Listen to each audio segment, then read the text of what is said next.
Brexit, which is seen in a such, let's say, surprising way by all of us.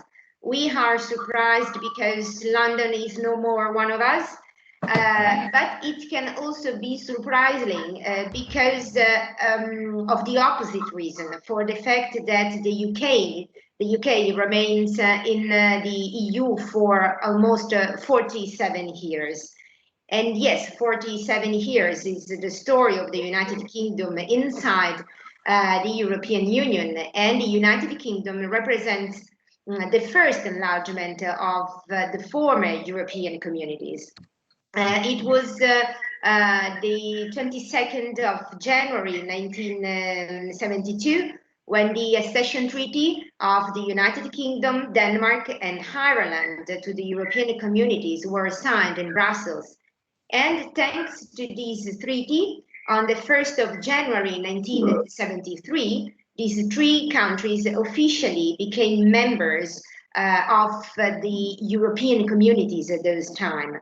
It was the first of several enlargements of the communities, but the path to reach that 22nd of January was anything but linear.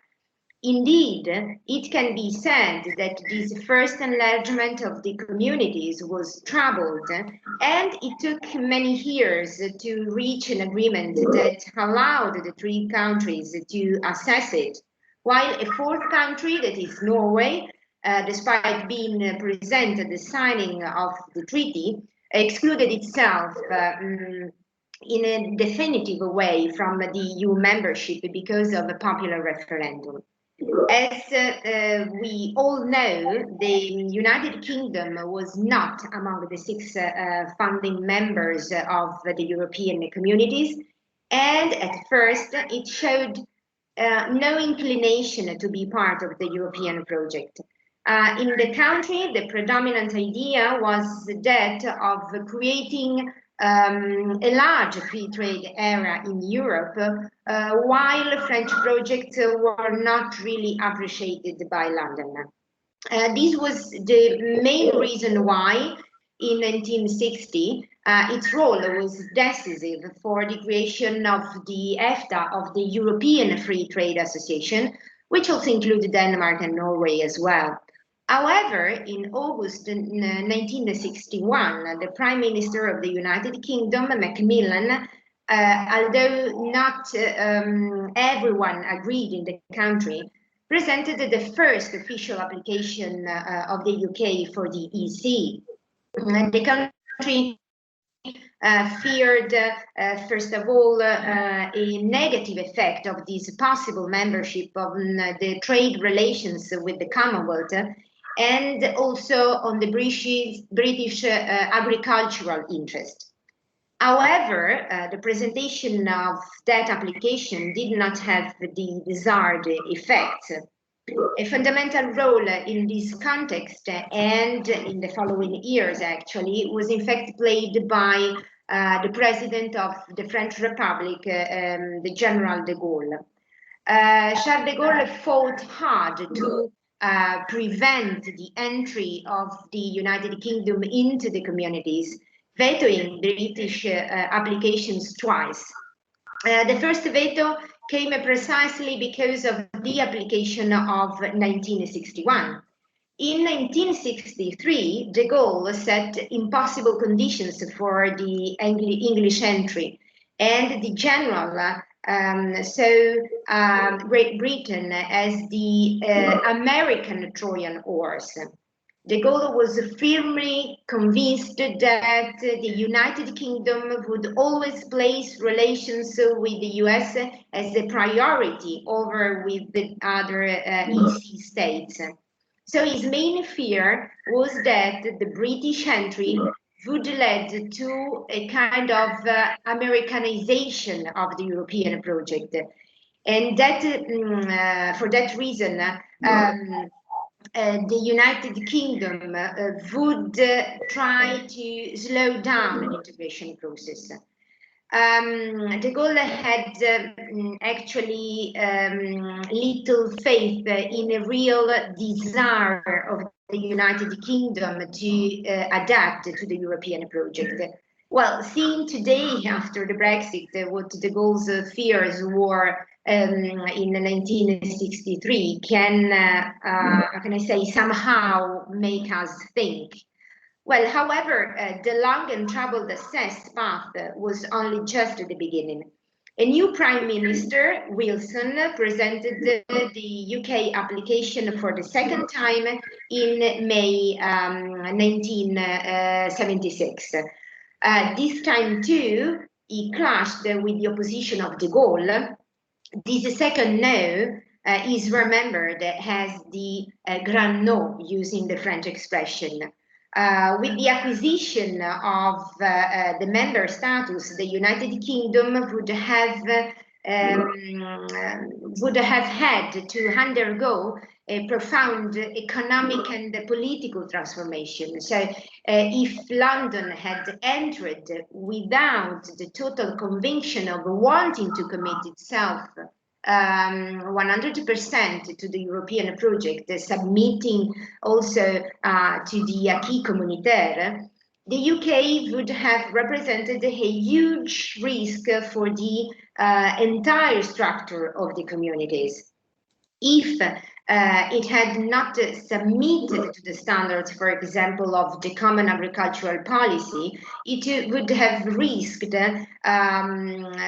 jeopardizing the equilibrium of the common market.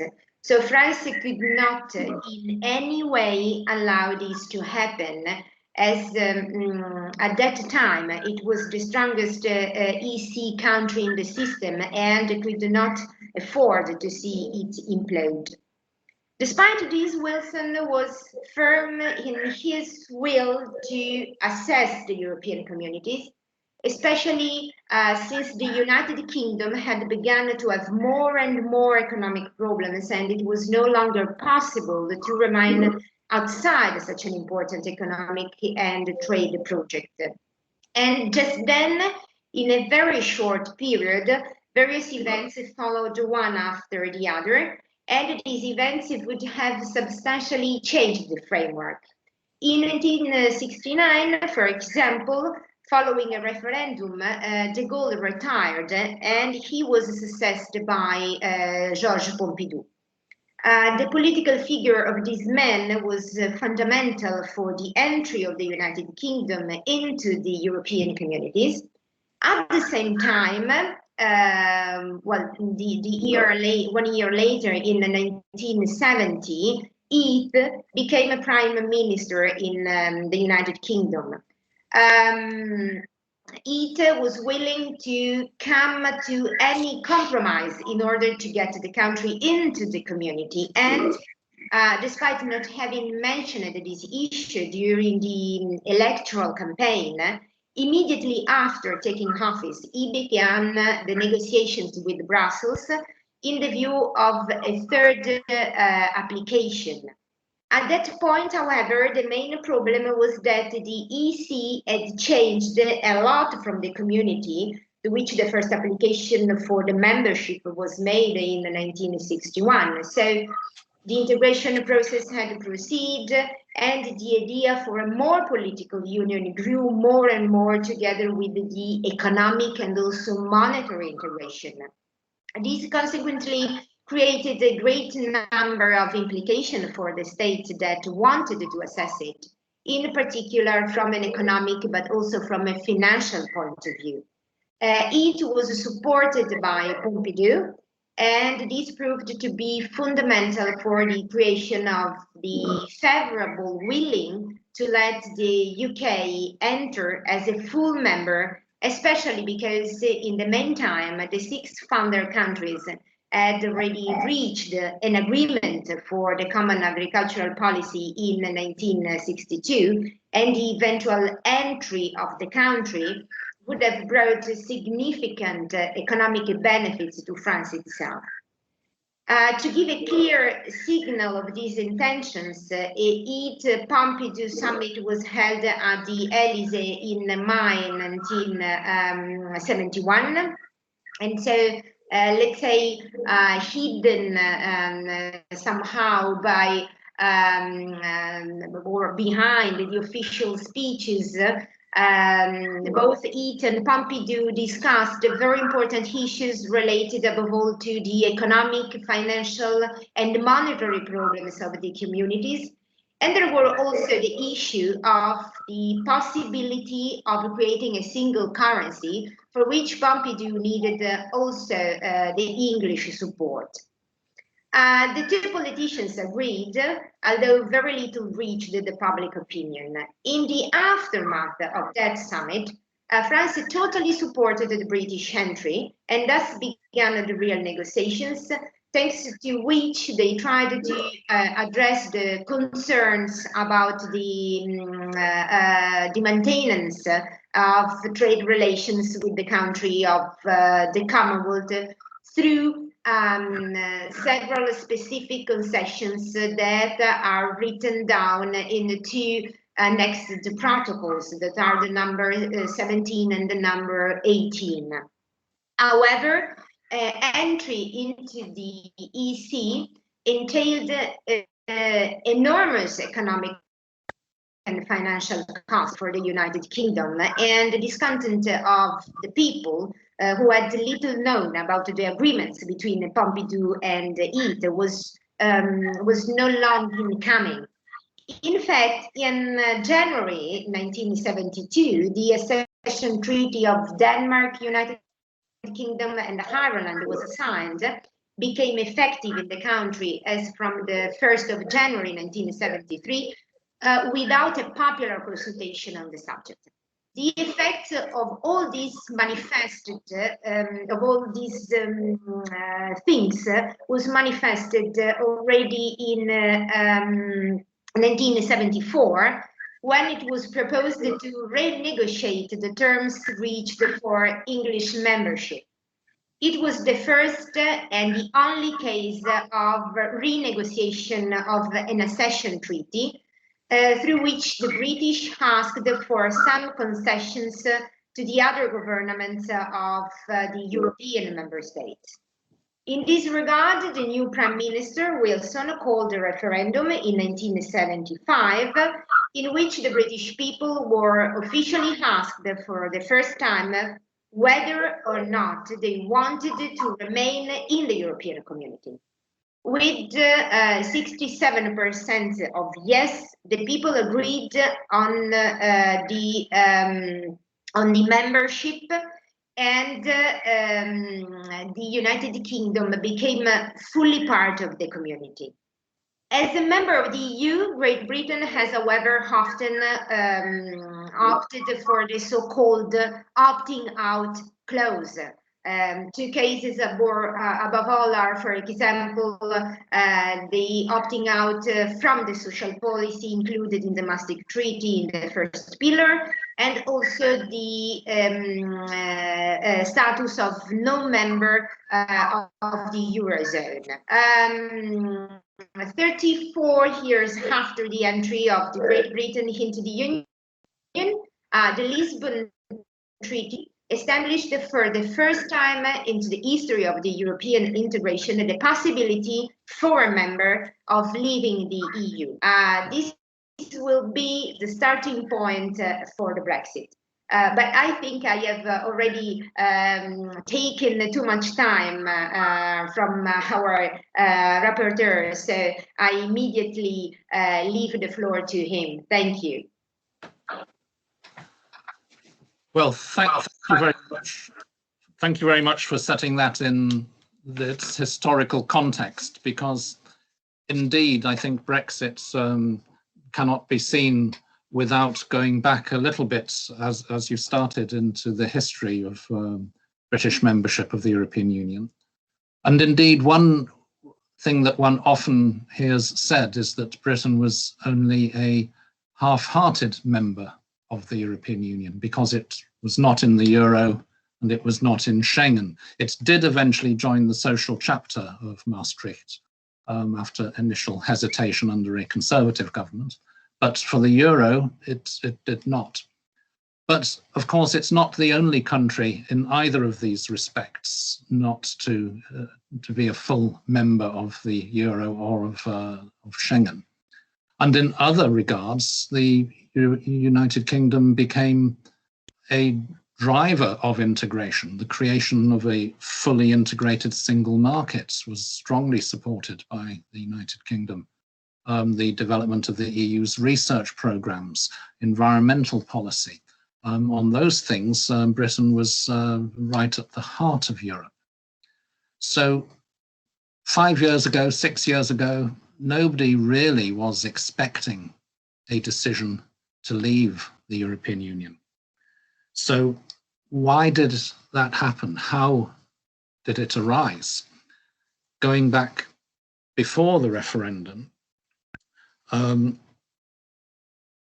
looking at the situation in Britain, the European Union was never overwhelmingly popular, but there was not overwhelming public hostility to it either. The referendum held in 1975 had shown a 2/3 majority, 67%, in favour of membership of the European Union. But one peculiar feature in Britain is the British press and media. It has a very high level of concentration. Just 3 owners own nearly 80% of the national newspapers, if you measure them by the number of people that read the newspapers, each newspaper. And some of those had a very anti-EU owner. And the stance taken by those newspapers was to criticize the European Union almost every day. Rupert Murdoch, the Australian-American entrepreneur, was one of them. And politicians didn't pay too much attention to this, unfortunately, because over time, daily stories, weekly stories coming out trying to say the EU is stupid, bureaucratic, or dangerous, threatening our national sovereignty, or other things like that, did have an effect on shaping public opinion and making it very not necessarily hostile to the European Union, but they didn't think, many members of the public didn't have a high opinion of the European Union. But that in itself was not enough to make this membership a big issue in Britain. All the opinion polls right up until 2015, or 2016 even, showed that if you ask the public what are the most important challenges facing the country, the European Union was well down as being thought of as a big problem. Other things, health, education, taxation, all kinds of issues were of much greater importance to the public. Membership of the European Union, the public was largely indifferent to it.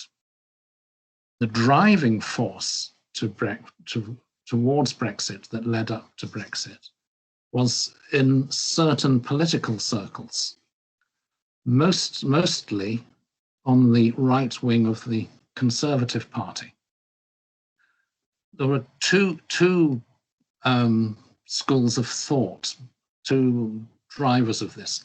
One was a very nationalist, souverainiste, as the French would say, standpoint, disliking the European Union because EU law prevails over national law. They saw Britain losing its independence. They wanted to reassert national independence. Some of them had a very nostalgic view of history and of the British Empire and the Commonwealth, and a dislike of European countries. You see similar trends in some other EU countries. The French souverainiste, for instance, arguing against a federal development of the European Union and wanting national independence. The second driving force, also on the right wing of the Conservative Party and overlapping, were economic neoliberals. They saw the European Union with they disliked the European Union because the single market, which is the world's largest market, is a market with rules. Rules that protect workers, rules that protect the environment, rules that protect consumers.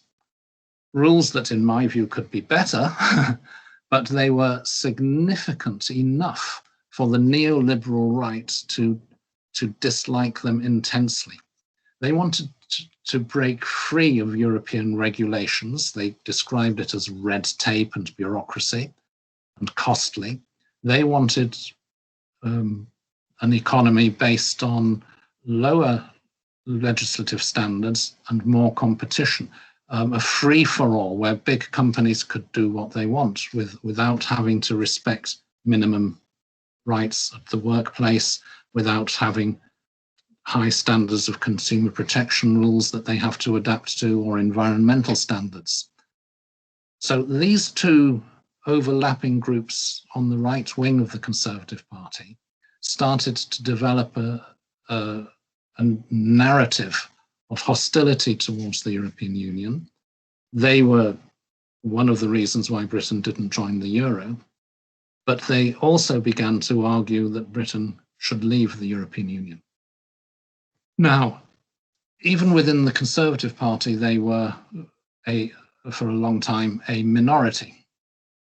But the divisions within the Conservative Party became very intense. It became practically a civil war with a lot of hostility. And when he was Prime Minister, leading a coalition government of Conservatives and the Liberals, the Liberal Democrats, between 2010 and 2015, David Cameron, to try and calm down the divisions within the Conservative Party, promised that if the Conservatives won the next general election, which was due in 2015, he promised this back in 2012. He said, if we win the next general election, we will hold a referendum on membership of the European Union.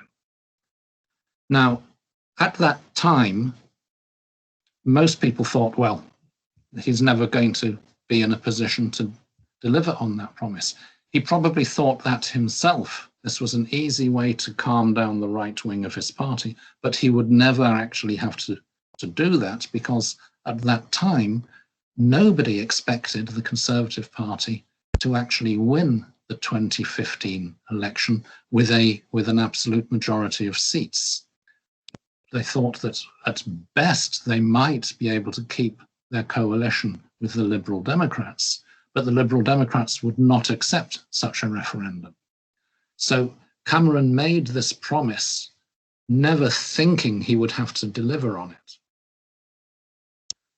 But the Conservatives did win the 2015 election, and so Cameron had to organise a referendum, and he thought it best to do this quickly, already the next year in 2016.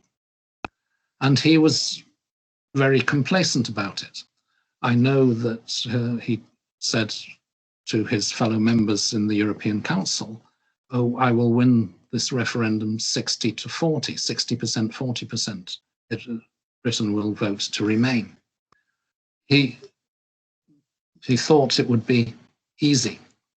And that was also true, really, in the referendum campaign of the other political parties, because all of Britain's other political parties, the Labour Party, the Liberal Democrats, the Greens, the Scottish Nationalist Party, the Welsh Nationalist Party, all had a position of remaining in the European Union. But they thought they thought it would be easy. They didn't see why they should help David Cameron win a civil war within the Conservative Party, so they didn't want to share a platform with him or indeed work together. And they underestimated the degree of the threat, because on the other side, the campaign to leave the European Union was very focused and very well organized, because this was the one chance they had that they'd been dreaming of for years to leave the European Union. They were focused intensely on that. Whereas other politicians, Cameron was still running his government, the other parties were still planning for the next general election, they weren't so focused. The Leave campaign was entirely focused, well organized, and dedicated.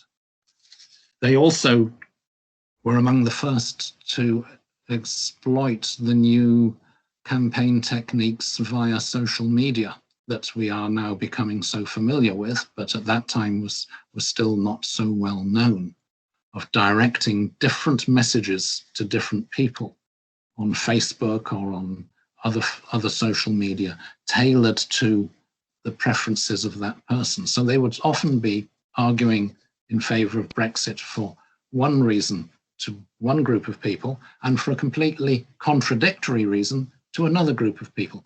But it was under the surface. It wasn't in newspapers or in meetings. It was on people's computers at home. And the other side only woke up to this far too late in the campaign. And so, to everybody's surprise, even those who were campaigning for Brexit, who didn't really expect to win, to everyone's surprise, the day after the referendum, the result came through with 51.9% voting. And that started a period of intense turmoil in British politics.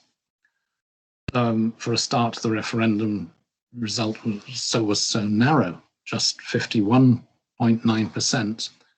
And there were questions immediately asked about the fact that most British citizens living in other EU countries, for instance, were not able to vote in that referendum. That might well have tipped the balance. Most citizens of Commonwealth countries living in Britain, however, were allowed to vote. EU citizens living in Britain were not allowed to vote.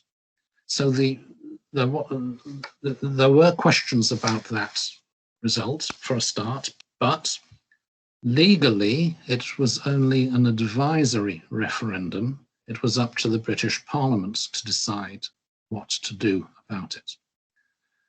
That was important in another respect as well, because later it was found that the Leave campaign, the campaign for Brexit, had broken the rules about elections and referendums, had overspent the spending limits.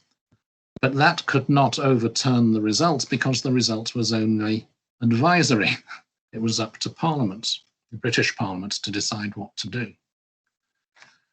But at that point, after the referendum, David Cameron resigned as Prime Minister, was replaced by Theresa May. And Theresa May said, we have to respect the result of the referendum. We are a democracy. We respect the will of the people, even though it was contested.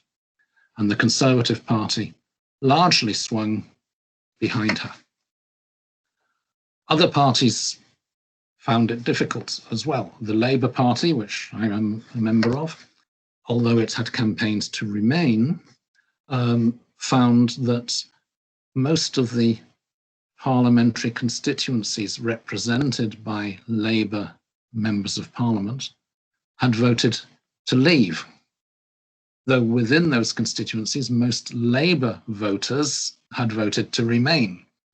How to handle such a situation was, in party terms, quite difficult. And the Labour Party said, well, okay, you have to trigger Article 50, you have to start the process of negotiations to leave, but we should see what the outcome is and have and we want a Brexit that keeps us very close to the European Union. Meanwhile, within the Conservative Party, there were still big divisions. Nonetheless, the government served notification to the European Union under Article 50 of Britain's intention to leave, which started a 2-year period of negotiating the withdrawal agreement.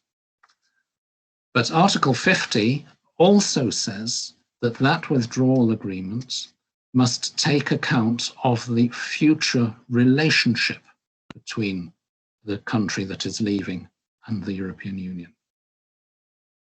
And in Britain, there was no agreement at all on what that future relationship should be. Because if you leave the European Union after 47 years of membership, you have to make some pretty difficult choices. Either you distance yourself from Europe completely. You leave not just the EU, but the single market. You don't stay in the single market like Norway more or less is, and the EEA countries. You leave the customs union. You opt out of the different EU programs, security cooperation, Europol, etc., etc. But if you do that, you have a major negative hit to your economy and to jobs, because the EU, after all, is your neighboring countries, your main trading partners, your supply chains. And if you are disrupting those by having what we call a hard Brexit, distancing yourself from the European Union, you have a major impact. The alternative view is to have a soft Brexit and say, okay, we leave the European Union, but like the EEA countries, we stay close, we participate in the single market, we join the customs union perhaps. But then, of course, you have to follow all the EU rules without having a say, without having a voice on them or a vote on them anymore. Neither is a very satisfactory solution, which is why Brexit was not a good idea in the first place. But you have to make those difficult choices. And the country as a whole, but the Conservative government in particular, was strongly divided on that. And if you went back and looked at what had been promised in the referendum campaign by the Leave campaign, they had made completely contradictory promises. Some of them had said explicitly, oh, we're not leaving the single market. You don't need to worry about economic consequences. We will stay in the single market. And others had said, no, we're going global, global Britain. Forget Europe. We'll trade with the rest of the world, which is much bigger and growing faster. They had different visions of what Brexit Britain would mean. So Britain started the negotiations for the withdrawal agreement and the future relationship with huge internal divisions. Because of those divisions, Theresa May's first had to go through 3 different ministers for Brexit. She had several resignations from her government, and ultimately the deal that she did negotiate, she could not get through the House of Commons. There was no majority for it. Asked the EU to extend the deadline. That happened because normally it's a 2-year deadline to negotiate under Article 50. That was extended by the EU 3 times. Eventually, Theresa May resigned and Boris Johnson came to power as the new Prime Minister, who had been one of the leaders of the Brexit campaign. He made a few minor changes to the deal, notably on Northern Ireland, an issue I will come back to. And he still could not get it through the House of Commons at that point. I'll come back to that point in a minute, because in the meanwhile, in the country, public opinion had not done what most politicians thought it would. Most British politicians thought that public opinion would rally behind the result of the referendum. People would say, well, we've had our debate, we've voted, let's get on with it. But in fact, all the opinion polls for in 2018 and 2019 showed that if there was another referendum, Britain would vote to remain. Public opinion was beginning to see that Brexit was not so easy as was promised, and they were beginning to learn much more about the European Union. A little bit too late, by the way, but they were beginning to appreciate some aspects of it and realize that leaving it was not a good idea. Eventually, by the middle of 2019, every political party in Britain, except the Conservatives, supported having another referendum. Labour, the Liberal Democrats, the Greens, the Scottish Nationalists, the Welsh Nationalists, all the opposition parties supported having another referendum. And in October 2019, we were in a situation where Johnson couldn't get his deal through the House of Commons. The House of Commons had forced him to extend the deadline for Brexit. The period of British membership was extended. And it looked as though the only way for him to get out of this would indeed be to concede another referendum and put it back to the British people. But he didn't want to do that because he feared that the public would vote to remain. So what he did do was call an early general election. Even that should not really have happened. It was because he needed a majority in the House of Commons to support an early election, and he did not have a majority of his own party alone, because the Conservatives had lost their majority in between. I should have mentioned that earlier in 2017 when Theresa May called an early election hoping to enlarge her majority, and in fact she lost it. It became a minority government supported by the Democratic Unionist Party of Northern Ireland. So Johnson was only able to call a general election at the end of 2019 because the Liberal Democrat Party made a tactical blunder of thinking, oh yeah, this is a good time for us to have an election and we'll sort out Brexit afterwards. A big miscalculation because they actually lost votes and seats. But by having that election, Johnson was able to win it with only 44% of the vote, because remember, the British electoral system is not a proportional system. And although 44% of the public voted for the Conservatives, they got a big majority of seats, whereas 53% voted for parties demanding another referendum, but they were split among several parties, the Labour, Liberal Democrats, Greens, and so on. And so Johnson, with a minority of the vote, was able to win a majority of the seats. That gave him a sufficient majority to ratify the Brexit agreement in the House of Commons and take Britain out of the European Union on the 31st of January last year. So it was a saga of turmoil and division. But even then, the issue is not actually completely settled in British politics for a number of reasons. First, the withdrawal agreement took us out with a political declaration attached to it about the future relationship. That political declaration had to be translated into a proper agreement, a treaty between the EU and the UK. All of last year, 2020, negotiations took place on that.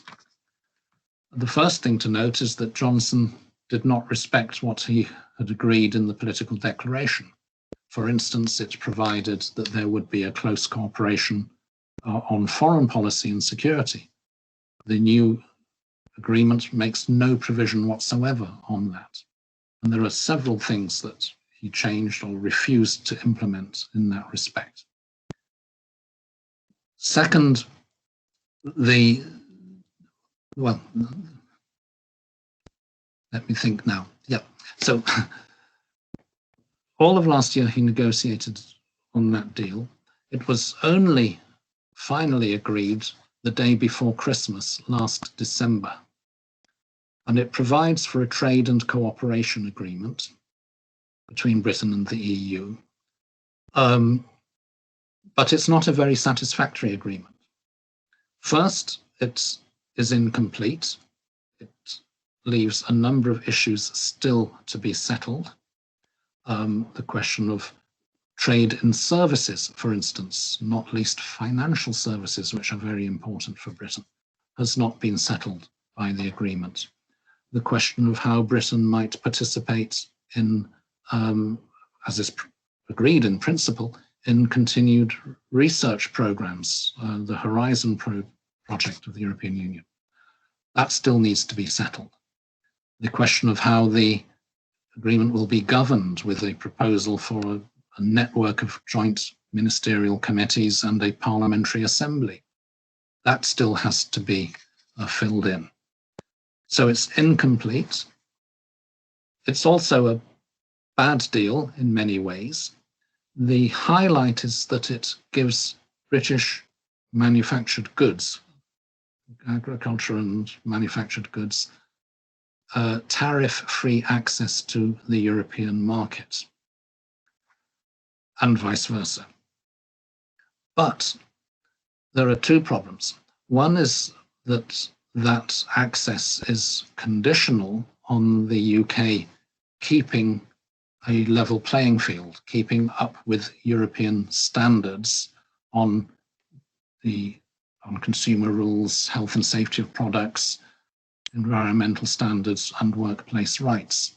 The EU, understandably, does not want a competitor in its market playing by a different set of rules, undercutting EU producers by having lower standards. That would, of course, be unacceptable. So this access of British goods is conditional on Britain keeping up with EU standards. But as I described earlier, there are large parts of the Conservative Party who want to break away from those standards, who want to lower them. And that is going to inevitably lead to conflict between the EU and the UK on those issues, possibly quite soon. The second problem is more for Britain than for the European Union. Even with zero tariffs, if you are exporting into a customs union from outside, you have to check the rules of origin of products. Under WTO rules, you have to do that.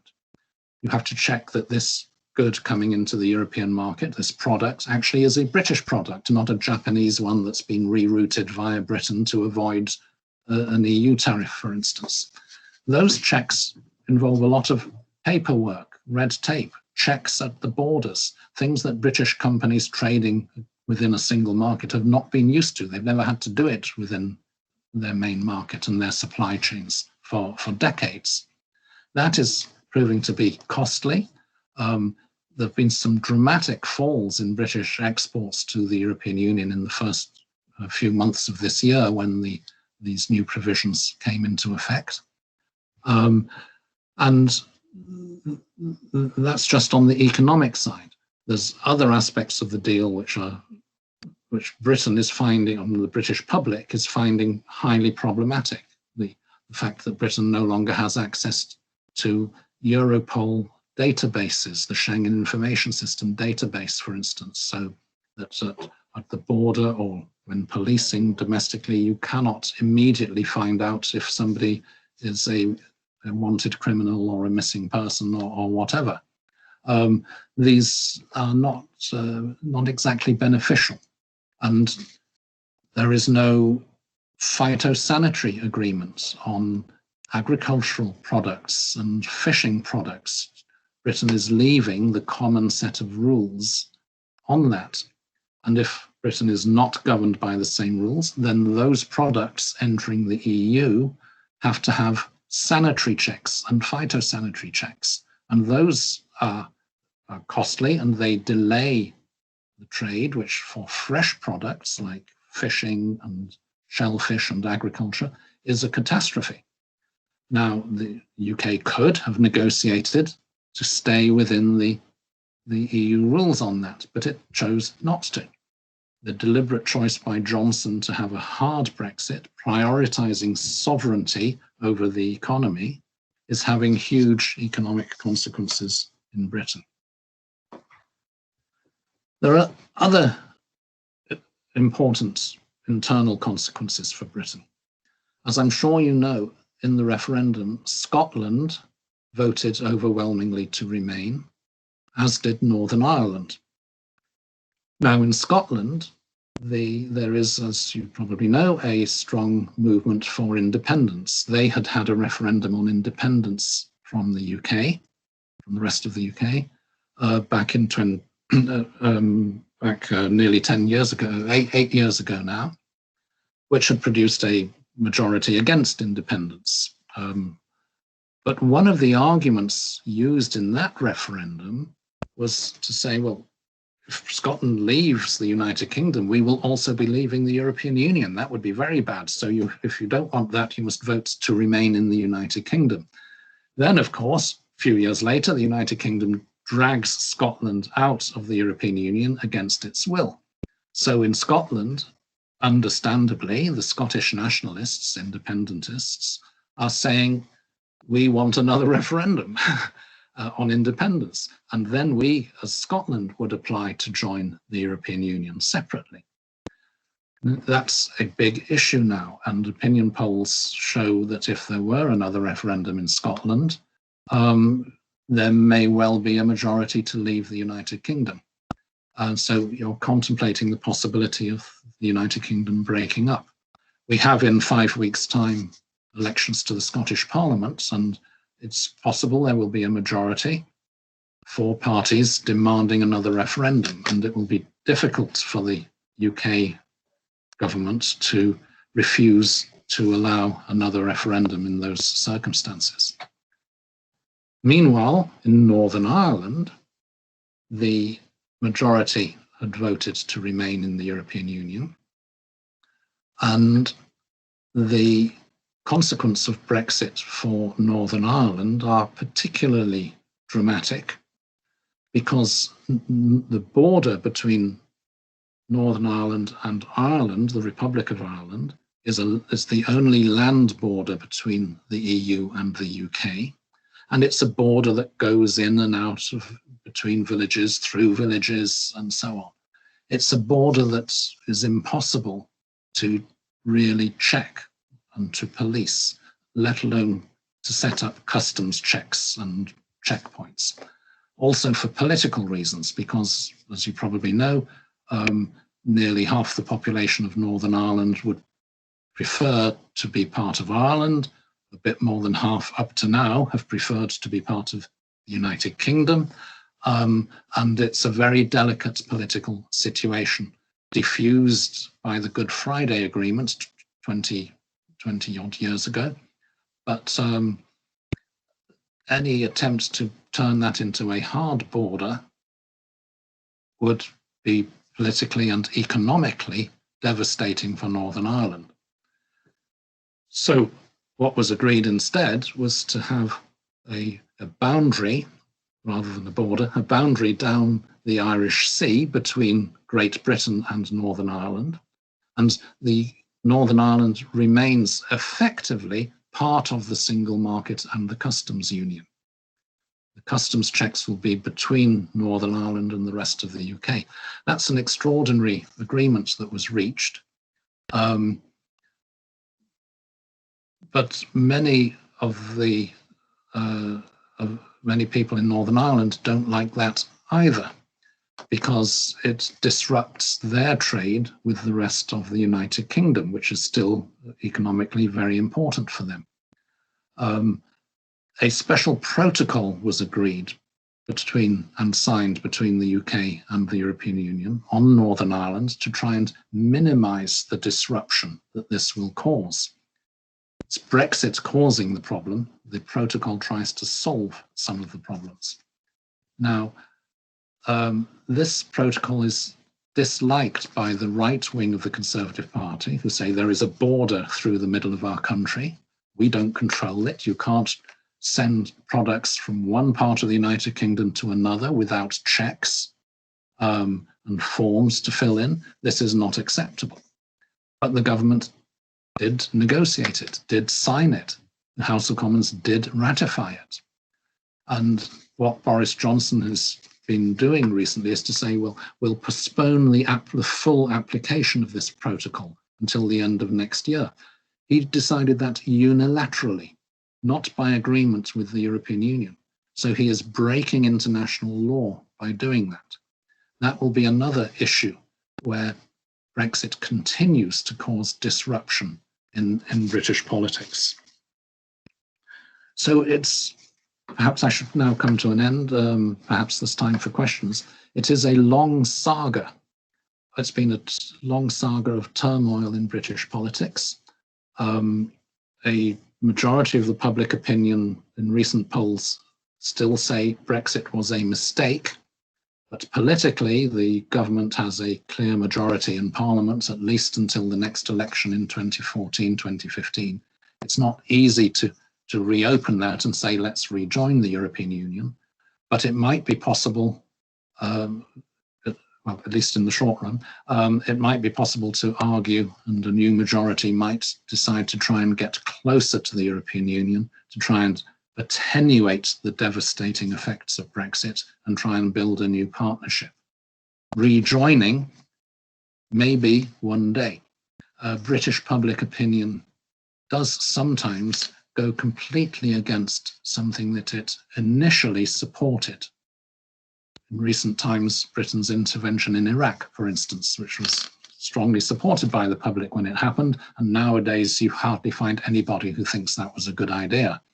And you can go back historically to Suez, to lots of things where that has happened. Maybe that will happen with Brexit, but it will still face the obstacle of a Conservative Party, which is now switched to being entirely pro-Brexit.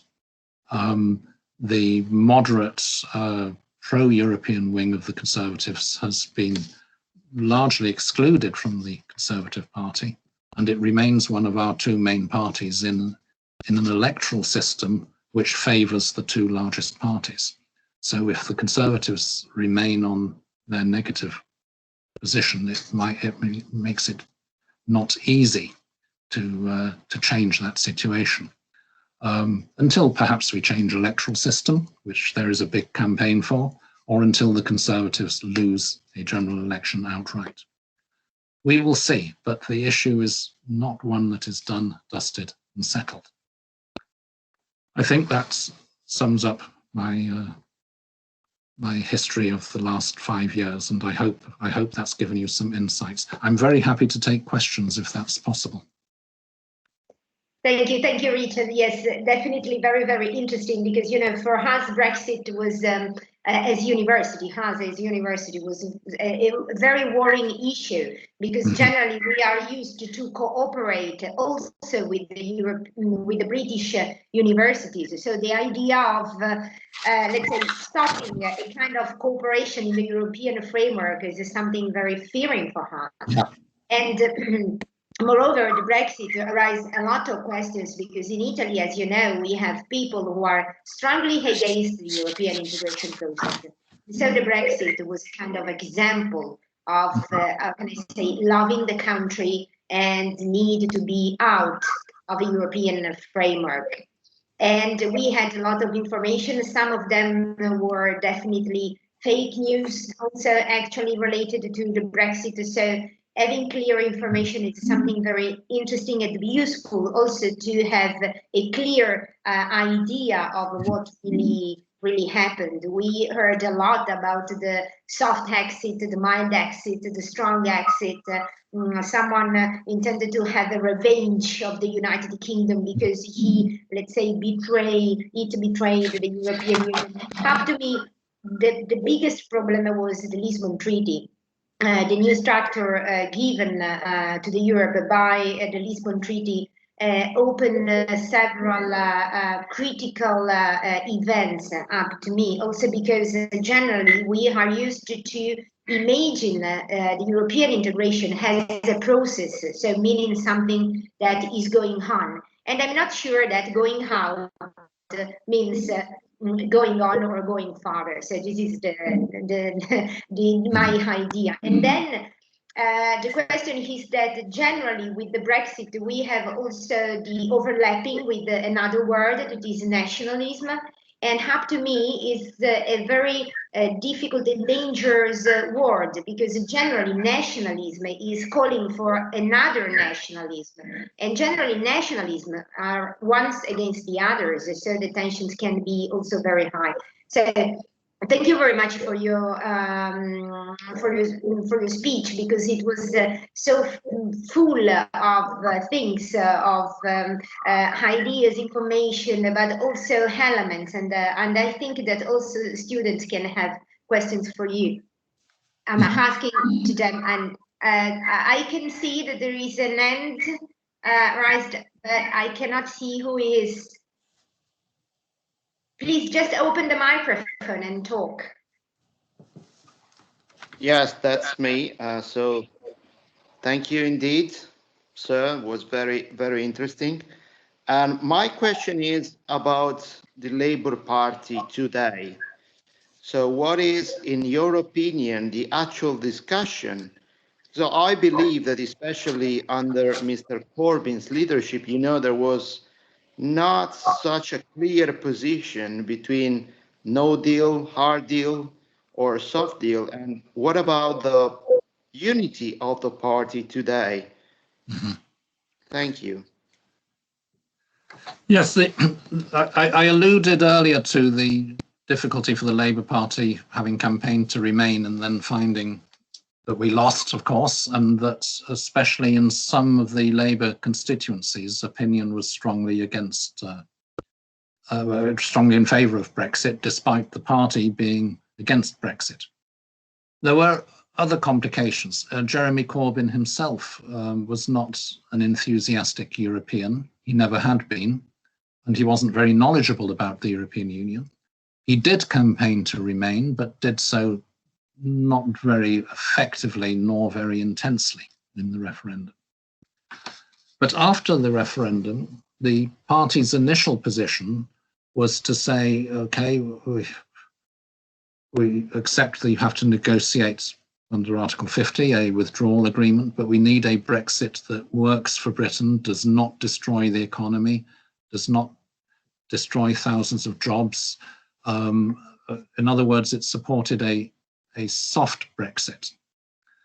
But as time went on in 2016, 2017, 2018, eventually to 2019, and it became clearer and clearer that the Conservatives were taking Britain to a hard Brexit, distancing Britain from the European Union, then the Labour Party united around the position that it was against the Conservative deal.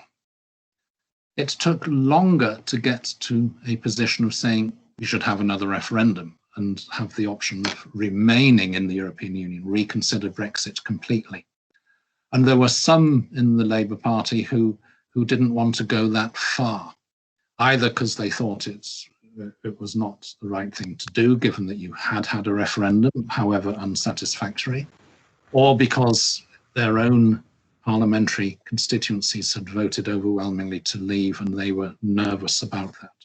But the party as a whole did eventually come around to supporting a second referendum. That didn't happen for the reasons I explained earlier. But now that we're out, the Labour Party was critical of the trade and cooperation agreements, said this is a very thin deal, and that if Labour came to power, it would try to build on that and build a closer relationship. It has avoided the question of rejoining.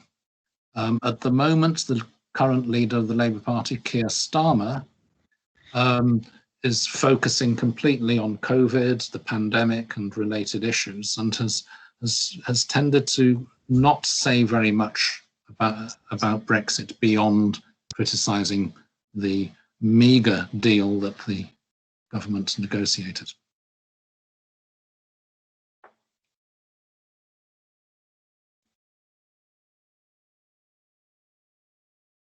Francesco, you have to open the microphone.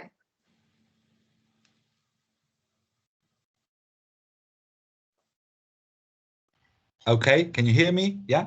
Yeah. Okay, so Richard, first, of course, I would like to thank you just because your speech was really interesting, clear, and so I'm really grateful.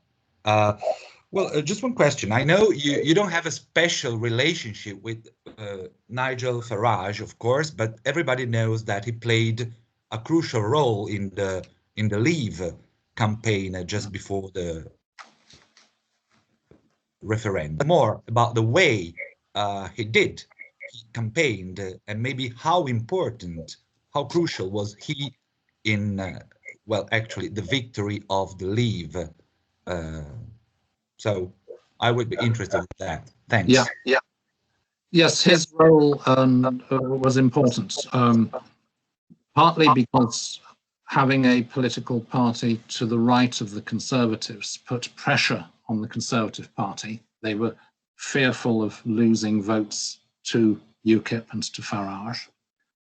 But secondly, once Farage and UKIP had made a breakthrough and had a significant number of seats in the European Parliament, they never won a seat in Westminster, but in the European Parliament, they had a significant number. And they used that position not to do any parliamentary work really in the European Parliament. They used it as a platform back home to make propaganda against the European Union. As a member of Parliament, of course, you have a certain platform, you're invited onto TV debates and so on, but you also have your office and your staff. And if you're not using them in the way you should for parliamentary work, but using them entirely to campaign back home, I mean, imagine if you have, say, 20 MPs, 40 members of staff working on that, on any subject in any country, a group of 40 people campaigning hard every day, writing to newspapers, organizing meetings, doing this, doing that, has an impact on any subject. And so UKIP played a role. They gained a big number of seats in 2009, when there was not related to Brexit, but there was a big scandal in Westminster, in the House of Commons, about members of Parliament's expenses in the House of Commons. The Commons had this crazy system of keeping MPs' pay low, or at least not rising much, but instead giving them generous expenses, which they could use on almost anything. But in 2009, just at the beginning of the European Parliament campaign, a newspaper, the Daily Telegraph, got hold of a list of all the things that MPs had been buying with their expenses, from frivolous little things to luxury items. And they released every day for 3 weeks a new sensational example of a different member from all the main political parties, Labour, Conservative, Liberals, and so on. So they were all subject to a lot of criticism in public opinion, understandably. And UKIP, as the only party not having MPs, campaigning in the European election, said, vote for us. We're the only party that's clean, that has nothing to do with this corrupt Westminster system. And that gave them a huge breakthrough, not connected directly to the European Union at all. But afterwards, they were able to use that platform very effectively. And Farage's particular contribution during the referendum campaign was to raise the issue of migration. A very xenophobic campaign was led by him. He said, Britain has far too many migrants coming to Britain. We can't control our border because we're in the EU. We can't cope with so many people. And it was, at the edges, a racist campaign, to be quite honest about it. But it was also completely factually incorrect. Most migrants to Britain come from outside the European Union, which is entirely a matter for British rules and nothing to do with the European Union. But Farage was able to make people think that we couldn't control our border in the EU because of EU freedom of movement. And even that, Britain was not in Schengen. And there are certain rules about freedom of movement which were not being applied by Britain. And Farage exploited that in a very, right-wing racist campaign. But unfortunately, it had some effect. Thanks a lot. I see Stefano Aman would like to ask a question. Stefano, over to you. Thank you. Do you hear me? Yes, yeah. Thank you. First of all, I would like to apologize for my bad English, and I kindly ask Professor Pierini to help me if my It sounds fine. It sounds very good. No. I know my English, and please, Are you Professor. fishing for compliments? Are you fishing for compliments? Well, I found very interesting your speaking, Mr. Corbett, especially in the part when you pointed out about when you highlighted the stakeholders that stood behind the decision to leave, for pushing on the media, for example, and the stakeholders were, if I understood well, neoliberalism, economies, and other conservative nationalists, yeah. Nationalists and nationalist conservative peoples and politicians.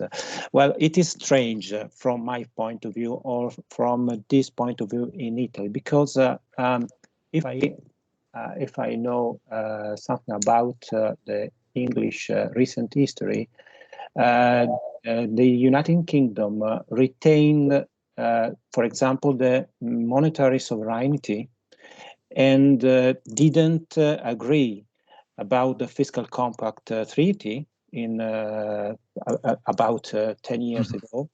And in my experience, 20 years ago, I experienced the social labor laws during the 90s, during the Tony Blair's government, that were quite lower in terms of protection, respect than ours in the same period in Italy or in Europe, for example. So I really don't understand this position of the political nationalism about to keep the sovereignty of the social and economic issues. I hope you understand my question. And I ask Professor Pierini if he would like to be more precise on my behalf. Thank you. Well, let's see whether everything is clear, Richard. Yeah. Well, I think so.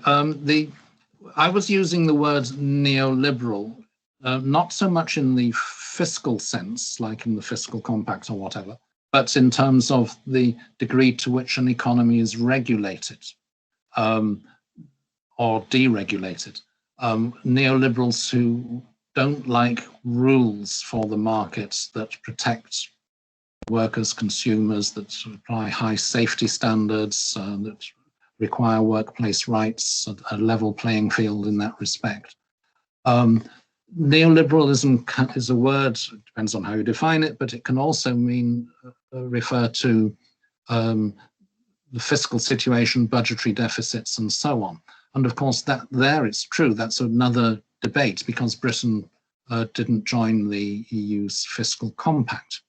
Though we could also have a debate about the fiscal compact. The fiscal compact does not set any limits on the level of public spending. It sets limits only on the degree to which you finance that spending by borrowing instead of by taxing. You should tax the rich rather than borrow, would be a good socialist answer to that. It does allow certain flexibilities for the economic cycle and for investment, but it precludes countries or discourages countries from keeping on borrowing money for day-to-day running of the economy and accumulating debt levels until they reach a level that you end up using more and more of your tax revenue to service the debt than you do on things that you should be using public revenue for, which is investment, education, health, and so But of course, that's another debate. And Britain was not really part of that debate because it wasn't in the euro and didn't join the fiscal compact.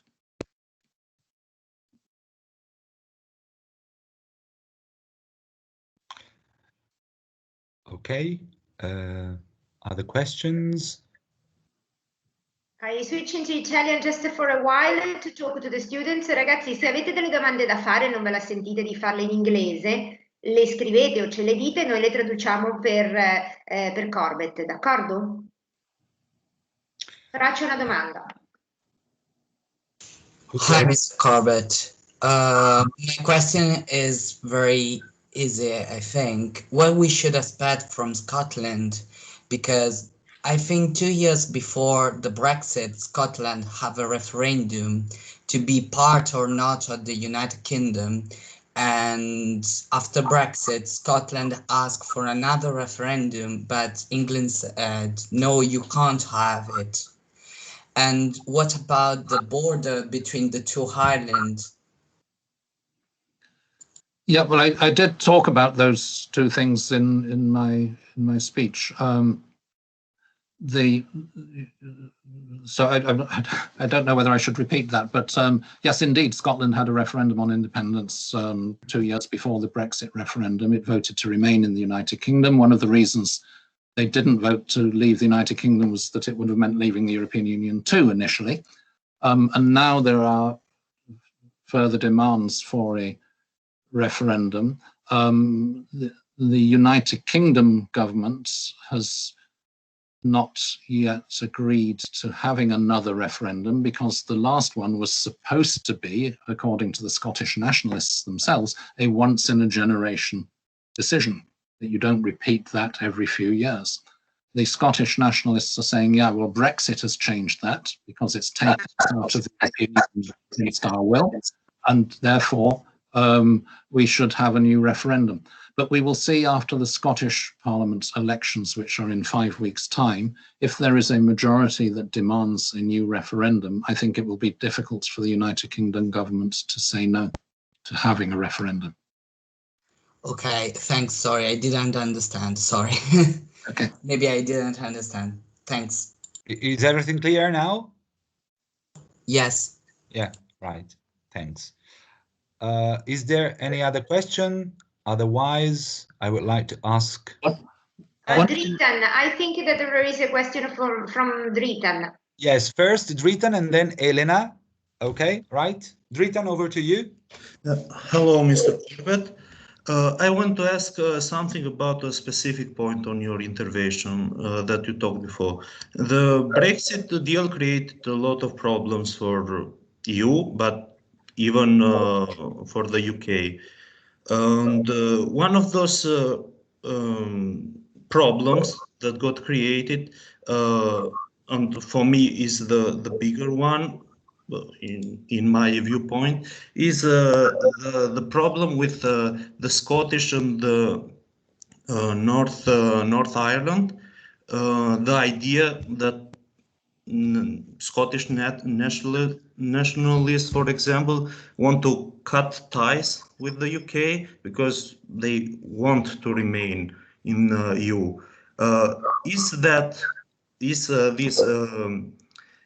enough big issue to force the hand of the Conservatives to make a U-turn on the Brexit deal, or they are still going straight forward with their idea, ignoring this part? Well, for the moment, they're ignoring it. It might make them try to, or accept to try and soften the Brexit deal. I don't think it will be enough to make them want to reverse it. At the moment, everybody's waiting to see anyway, because the Scottish Parliament elections in 5 weeks' time look very close, and it's probable but not certain that there will be a majority for of seats in the Scottish Parliament held by parties wanting another independence referendum. But it's not certain, and it might be a very small majority. We will see in 5 weeks' time. If there is a clear majority demanding another referendum on Scottish independence, then there would be a lot of pressure on the UK government to concede it. But it's not without problems for Scotland either, because if Scotland leaves the United Kingdom, it shares an island with England and Wales. It's highly interconnected economically, environmentally, in all kinds of ways. It's not necessarily that easy to tear yourself away without severe economic consequences. Just like we've seen with Brexit, for the whole of the United Kingdom, there are severe economic consequences from leaving the European Union. There's bad consequences for the EU as well, but much smaller than for Britain. And the same thing applies in miniature if Scotland leaves the United Kingdom. So whether they will vote in the end to leave the United Kingdom is far from certain. On Northern Ireland, by the way, there's one interesting little fact that not everybody knows. Anybody from Northern Ireland has the right to British nationality or Irish nationality or both. You can choose to have both passports if you want. Now, if you choose an Irish passport, perhaps in addition to a British one, you are a citizen of the European Union because Ireland is in the European Union. So you enjoy the rights of EU citizens, of freedom of movement, for instance, and all the other rights that EU citizenship confers. So strangely enough, there is one part of the United Kingdom, Northern Ireland, where most of the citizens will remain citizens of the European Union, enjoying those rights. It's funny. Yeah, thank you. Actually, it seems like a win-win side for the Northern Ireland on this point. But on the Scottish side, another question, if I may. We know that obviously there will be severe consequences if they have another referendum of theirs, or they want to just cut their ties with the UK. But the point is that, as we have seen in several countries, populism has grown a lot. And this idea of having your own way without thinking about consequences, we have seen it like with Nigel Farage, for example, and it actually works, even if maybe it works on not on people that thinking about consequence, not on the politicians maybe, but on the simple people with that just go with the flow, as we can say. And does this thing really creates a risk for the Scottish to actually succeed with this idea to cut the ties, even because this is a thing that can seem like foolish, for example, but even Brexit at the beginning, the idea and everything seemed foolish, as you even said it before. No one really believed that it was going to have its own way, but at the end of the day, it got its own way, and now we are facing the consequences. Yes, well, it's hard to predict the consequences, and certainly a part of the move for Scottish independence is indeed this sort of populist, tribal even, we're Scottish, we want to be different, never mind the economic consequences. But not all of it. I mean, the Scottish National Party is, if you compare it to many of the nationalist movements across the rest of the world, it's in terms of its policies, it's quite a moderate, civic democratic party. It's not an extreme right party. It has some elements that are very nationalistic, but it's not really a far right party. Who knows? I mean, it's true that economists are saying that the consequences of Scottish exit from the United Kingdom would be even greater than the consequences for Britain of Brexit, exit from the European Union. That may well cause people to to consider, but there's also a lot of people in Scotland who consider themselves to be British. It's not contradictory to be Scottish and British, and indeed European, many would say, just as it's not contradictory to be a Sicilian, an Italian, and a European. It's just different dimensions. And not everybody in Scotland thinks that they should be one-dimensional, just Scottish. So we will see how this evolves. Yeah, thanks God, that's a good thing. Okay, thank you very much. One thing I should just add is that in the negotiations, one thing that was remarkable was that the EU held together very well. It adopted a common position. It appointed Michel Barnier to be the negotiator. He consulted regularly, but there were never any splits. Although the British government tried to go over the head of the negotiator to speak to different capitals individually to try and cause divisions and to get sympathy from here or from there. But the EU did hold together quite well on that. Doesn't on everything, but it did on that. And another thing I've noticed, which is that many of the parties in different European countries who used to talk about their country leaving the European Union or leaving the euro, they're not doing so anymore, or not as much. A lot of them have moderated their views on that when they have seen what happened to Britain with Brexit.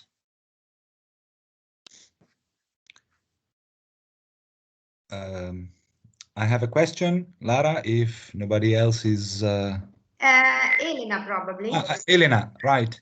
Can you hear me? Yep. Okay, perfect. Thank you very much for your speech. It was very clear and interesting. And I would like to ask you something which is related to the thing that you were saying now. I wonder if you think that Brexit is a wake-up call of a future end of EU, or just a demonstration that countries should cooperate more. Yes, well, I think it's certainly a wake-up call that the EU needs to do much more about watching public opinion. It needs to pay much more attention to explaining to the public what it does, why it's a good thing to act on some subjects jointly at European level, why we need a well-functioning European Union. Whether we like it or not, our countries are highly interdependent. We need to manage that. And the EU up to now sort of relied on, shall we say, the elites, the governments working together and explaining it to their own people or not, and assumed that there was a general public acquiescence. You know, a lot of people saying, well, it's complicated, don't bore me with the details, but it's a good thing in general. That's not enough. You need to get much more public understanding of the European Union if it's going to be safe from populist rebellion against the EU. Thank you very much. And Clelia, probably. Am I correct? Yes, good morning. Morning. Good morning. Yes. First of all, I want to thank you for this interesting day of explanation. And I would also like to ask an economic question, because we know that the value of the pound plummeted after Brexit, with the last major fall occurring in 2019, if I remember correctly. And there have also been problems in the Northern Irish and English trade.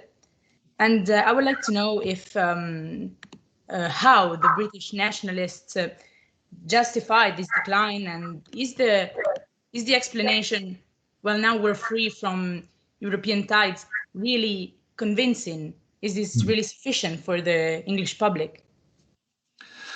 Yes, well, the difficulty for the Brexit people is that they've had to change, the Brexit supporters, including, of course, Johnson and Michael Gove and so on in government, is that they are having to change their narrative. They previously said, oh, Brexit will be easy, it'll be no problem.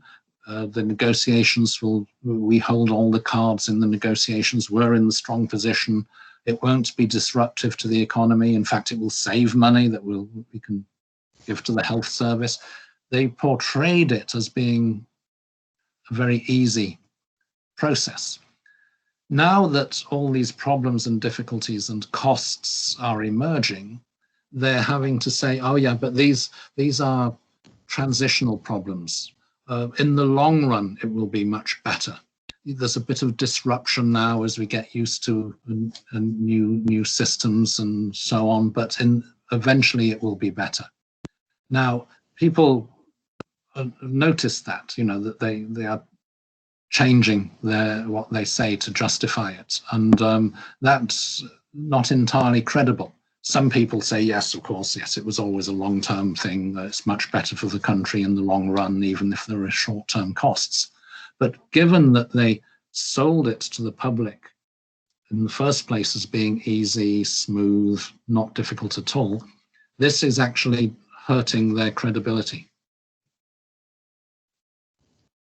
So in a way, it's actually exposing what was bad about Brexit, and that's probably what's igniting the difficulties that are rising with Scotland and Northern Ireland. Yeah, all these things are exposing the difficulties of Brexit.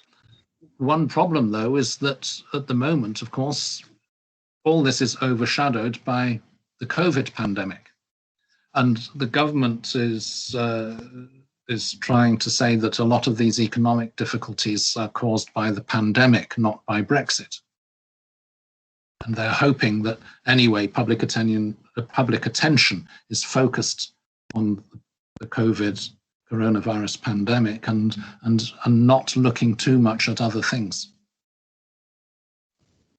Yeah, well, of course, the people's health is now more important. Yeah, thank you for your answer.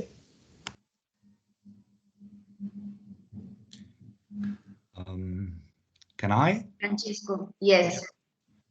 Look, Richard, at the moment, if you ask most Europeans, have you taken the jab? Their probable answer would be not yet. Mm-hmm. And the second question, when will you take it? They would probably answer, I don't actually know. Britain seems to be coping with the problem in a very effective way now, okay? It's seen as an example. Well, most British people have been vaccinated.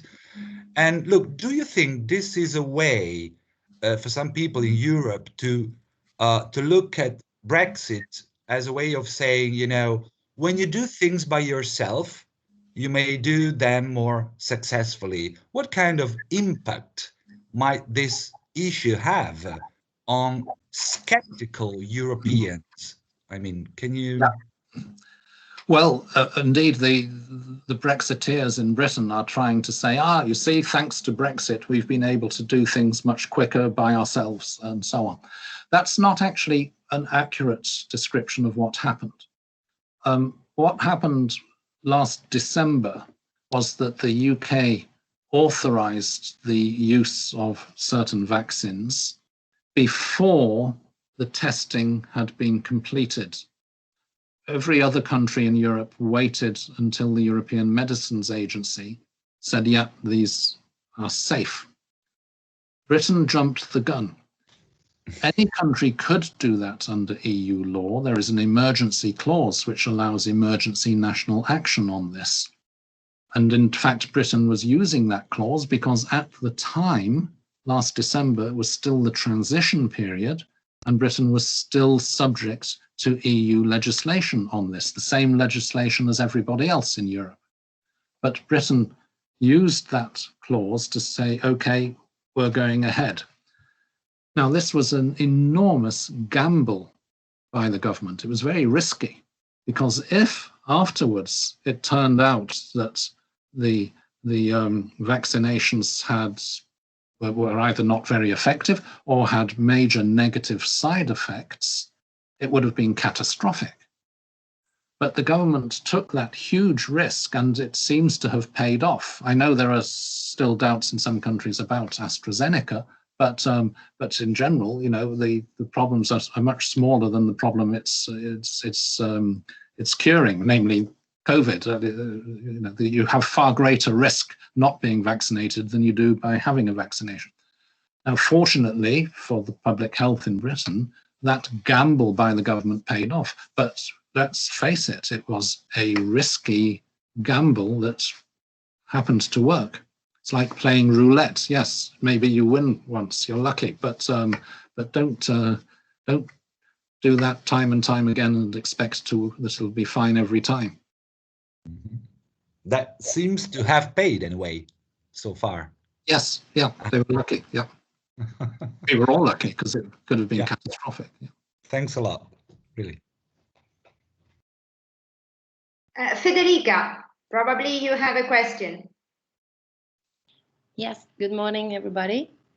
I have a question, especially about the fact that the last election result showed the defeat of the Labour Party, especially in the stronghold, in the fortress of the country, in the north of England, the so-called Red Wall. While in London there was a strong consensus, and I think that it almost seems that as if in the Corbyn's version of the Labour Party, the Labour Party itself is becoming the party of the rich, and especially after the separation of the workers, working class vote, the workers part of the electorate, and London is paradoxically becoming the capital of the Labour vote. So I wonder if do you think this is only a transitory phase, or could it be the definitive scenario for the next few years? And this is because in Italy we have a sort of very similar situation in the Emilia-Romagna region. The Emilian part it's always been red, and now is turning in the right part of the party. So this is my question. It could be a transitory phase, or it could be definitive. Well, we could have a whole other lecture on discussion on that subject. There's a number of factors that combined, but one thing which is common between the Labour Party and many other socialist, social democratic parties across Europe is that Labour is, of course, a progressive party in two senses of the word. One is in terms of economic equality and fairness, and on the side of poorer people, the working class, and so on, to have a better economic deal. It's also a progressive party in what's the word for it? In a cultural sense, on defending rights of women, rights of minorities, rights of gay and lesbian people. Good. But for a proportion, not all, of course, but a significant proportion of poorer and working class people, they are culturally conservative. And also, you can say it's not those liberal issues, it's also about nationalism as well. Quite a lot of the working class is very nationalistic. So while Labour was, with them, Labour as being very liberal on cultural issues, very progressive on cultural issues, they didn't like, some of them didn't like it. And that's the same for socialist parties in many other countries as well. Now, how do you address that divide? Some people say, well, that will go away with time, because a lot of that is generational. It's largely the older working class people who are conservative on cultural issues. The younger ones, not so much. So maybe that will change with time. Maybe not. Maybe, you know, you can see some countries where socialist parties have completely disappeared and you've switched to these new dividing lines. So it remains to be seen. So that was certainly part of the explanation of Labour losing what we called the Red Wall in the north of England. We didn't lose it completely, but we lost quite a few seats there. another reason was dislike of Jeremy Corbyn. He was not a popular figure, partly perhaps true, but partly because he was demonized in the press, very strongly attacked personally and by other parties. And that was particularly true in those northern, smaller towns in the formerly industrial north of England. Thank you. I'm trying to translate for you a question from Patrizia. She's asking if the presence of Biden into a European summit has produced any kind of reaction from the British government. I think the government is keeping a little bit quiet about it because, of course, what it shows to the wider public is that the United States values a strong partnership with the European Union as a whole, and that Britain is now missing out of that. It, in a way, shows another illustration of why Brexit was a mistake in a geopolitical sense instead of just economically. It shows that Britain is now a much more marginal player in world terms, in world politics. And although British politicians for generations have liked to think they have a special relationship with the United States, well, it's actually no more special than the rest of Europe's relationship with the United States, frankly. And the rest of Europe has much more, clout. It's bigger, it's more important. It has economic power much greater than Britain alone by itself. Thank you, Richard. I can see that the questions are finished right now, and I think that we already, we can thank you for all the time that you spent with us, because the discussion was definitely interesting, and having a British, let's say, point of view on the Brexit, it was fundamental for us, because we are maybe used to talk about it, but from our point of view. So we need also the other side to be listened to in order to have a clear idea on the topic. I would really like to thank you for accepting our invitation and for having such a kind attitude also towards the students' questions that have to me were definitely interesting also to go deeper into the questions. So I would like to thank also our students, but first of all, obviously, I would like to thank you for your time, your precious time. Thank you so much, Richard. Thank you. All the best. Thank you, Richard. Thank you. See you soon then. Yeah. Bye-bye. Bye. Thank you so Bye. much. Thank you. Thank you. Thank you. Ok.